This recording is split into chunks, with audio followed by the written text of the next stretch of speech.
In today's video, we're talking about this bad boy, the old Tascam DA-38. Don't believe the forums, this is probably the best recording machine I've ever used.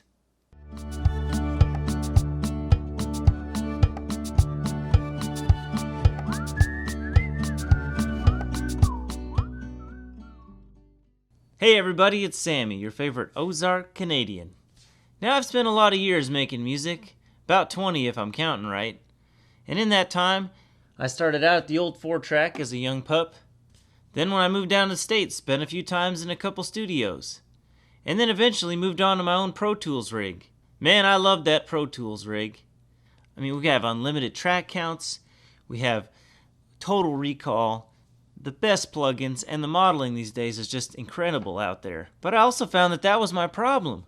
It was so good, well, I was having a hard time getting stuff really done. First of all, the unlimited track counts.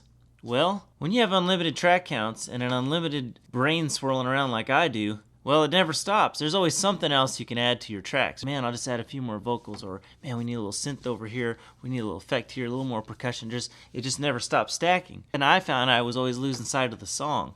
I was spending way too much time building layers and stuff, and I made some cool stuff, but way too much time spent doing all that. Then there's the computer side of it. I loved Pro Tools. Pro Tools is awesome. I even bought the whole professional suite of Pro Tools one time. And then I made the mistake of updating my computer. And I found out that the Pro Tools version that I had bought for nearly $1,000 no longer ran on the updated version of my OS. And I'd have to pay a fee to upgrade Pro Tools now. Well, that day I about lost my mind. And I decided I'd go on a path to get back to these roots. Back to the old hardwared format. Tried my hand on the old 4-track for a while, and while I do love her, she's so limited it would drive me crazy sometimes. You only do have the 4 tracks, which is hard for overdubbing. But the other main thing was the mixing section. You can only do so much with this.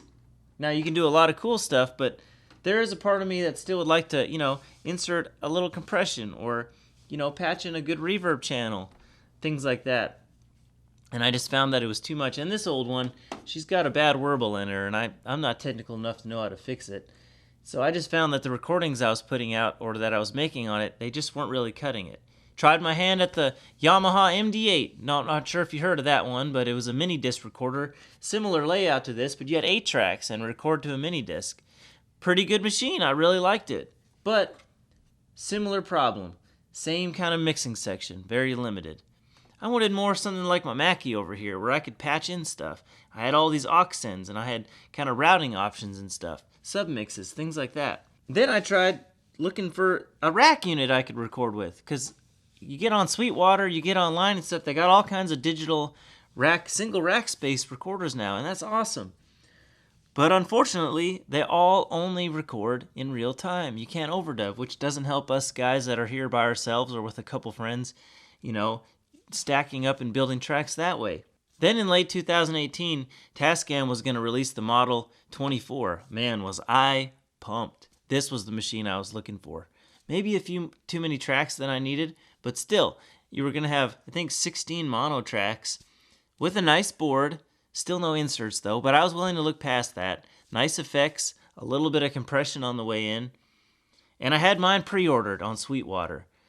My sales rep had me hooked up. I was going to get one of the next ones coming in. Luckily, I decided to cancel that order because I decided that throwing another $1,000 at a music making problem, well, it wasn't really solving anything. I just had, as a lot of guys online call it, a bad case of gas, gear acquisition syndrome.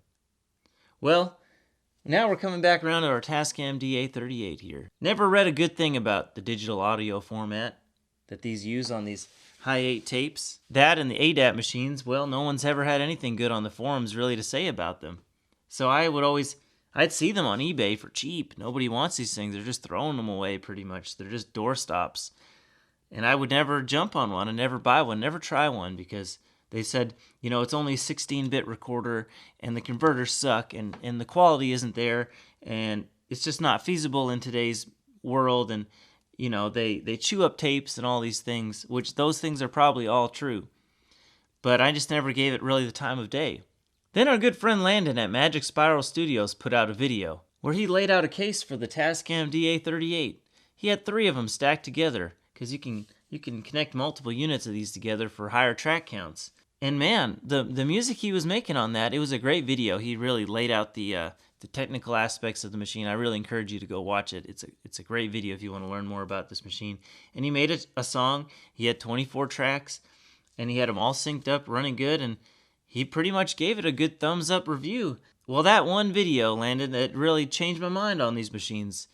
And I got on eBay that night and started looking around again at prices, and man, were they cheap. $100, $200, you know, some of them were pretty beat up, buttons missing and stuff.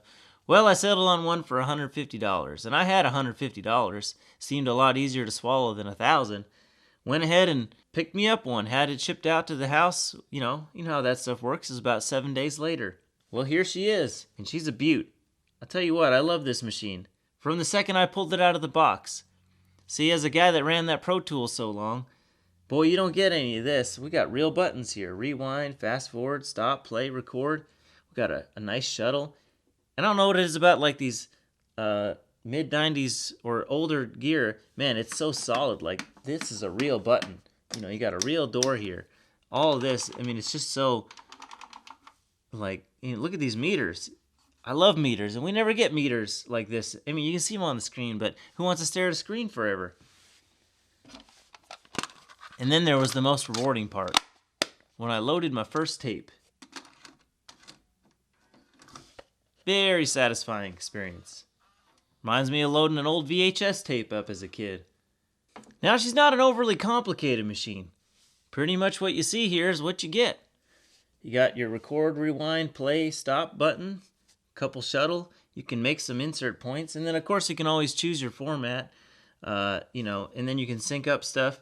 There's a few things I haven't used on here, track copy, things of those nature, moving things around a little bit, but the main section here is your 8 tracks, and all you do is hit a red button to arm a track, and then if you hit record, it'll play, and then to just have playback, you just turn the red button off. Doesn't get much simpler. And man, the in and out options on this thing are great. First of all, you got RCA in and outs for all 8 channels, which is really nice. I got a couple nice snakes to hook all that up. Now I've been using the pin cable version, just because you get a higher dBu level on your inputs on the mixer, and it makes a really clean connection. I just plug in that there, and it's a lot easier. But I just love the idea of a machine that just is what it is. Can't check my email on this thing, and I can't get on Facebook or check eBay in the middle of a session, and it can't really crash. I mean, it can crash. It can eat a tape up or something eventually, but you know, not like a computer. It only does what it does, and it does it really well, and it's really solid. Then I got reading online, found an old Sweetwater article from, I think, 1995. I want to say they were about $45,000 to $5,000 brand new at the time. You know what you could buy these days for $5,000 in audio equipment? So these were cutting edge at the time. And once again, we've just kind of cast them away. So I thought it was pretty cool to reuse one of these machines, bring it back to life. Yeah, and it records only at 16-bit. And all my sessions in the old days were in the computer were 24-bit or, you know, the 32 floating bit. But man, I could never really hear a difference between 16 or 24. I could barely hear the difference when I was using that Yamaha mini disc recorder that recorded some super compressed, like almost MP3 style format. Real kind of supposed to be really rough. I couldn't really hear the difference that much. I thought the mixer imparted more of a sound than anything. And so, yeah, this isn't high quality and it's 16-bit. And I know that's probably frowned upon these days, but can you really hear the difference between 16 and 24-bit? I think this thing might have a little higher noise floor, possibly, but I'm not really sure. I can't tell if it's my mixer or, you know, maybe it's my recording inputs. You know, there's a lot of noise to this style of recording anyway, and I kind of am a fan of noise anyway. Hey, and if you record every day for a living, this sucker's probably not very practical for you in a daily sense. Stacking about 4 or 5 or 6 of these together and in sync with each other would be probably a pain in the butt, and having to load tapes, buy tapes, find tapes. You know, if you're recording high track, modern professional music, you probably need to use the computer and the tools that are available on there. But if you're a hobbyist like I am, I'm cutting maybe 1 song a month over here. She doesn't get a lot of hours in every month. This thing's just perfect. And I made this point in one of my last videos about switching to high-aid video. The big thing with this thing is there's nothing to upgrade. There's no extra costs. I bought it once for $150 and that's it. One day she's probably going to conk out. The heads are going to go bad, or the transport's going to go bad, or it's going to eat a tape up or something, and I'll just have to deal with that in the moment. But I don't have to stress about the newest version that's coming out and why this machine isn't making my recordings very good. I remember reading in a recording magazine a long time ago, they were interviewing this famous engineer, and he said something really profound. He said he could come into my home studio at any time, anybody that's reading it, take my 4-track or my little 8-track recorder, and he could cut a serious record on it. That it was more about the technique and the skills you had as an engineer than the gear you had. I'm trying to take that message to heart. Stop blaming the gear and stop buying new stuff all the time. And start focusing on maybe writing better songs and figuring out smarter ways to arrange things. When you have such a limited track count like we have here on the Tascam DA-38, well, you got to really be thinking about what you're going to record and what you're not going to record. It causes you to get all the fluff out of the way. Everything that's there has a purpose. But for the style of music that I'm making, and kind of a folky rock, lo-fi sort of thing, it's perfect for what I'm doing. I don't need more than 8 tracks, and if I decide I want 16 tracks, well, by God, I'll just go get online and buy me another one and sync them up. There we go. Easy peasy. Here's the cool thing with these things being so cheap. I know all the rage right now is all about reel-to-reel machines, and I'd love to get me a good 1/4-inch 8-track recording machine. But man, everybody's proud of those online. The prices are so high, I can't justify buying one. And living out here in the Ozarks, well, I don't really have close access to anybody that would even work on one of those. And I don't want to be having to drive out somewhere far or ship it off all the time to get fixed. This thing is so cheap, if it stops working, well, I'm not sure what I'll do with it. I'm not really one for putting things in the dump. She'll find a spot on a shelf somewhere. But I'll just have to buy another one, and I'll have reused another one and given another one another shot. Hey, thanks for coming by again today. It always means a lot to me when you come by and hear a story or listen to a song. Let me know down below what you think about this Tascam DA-38. Maybe you used one in the past and you think it's a total nightmare. Or maybe you're a new guy and you want to give it a shot. We can talk about that down below. I hope you have a great week. We'll see you next time.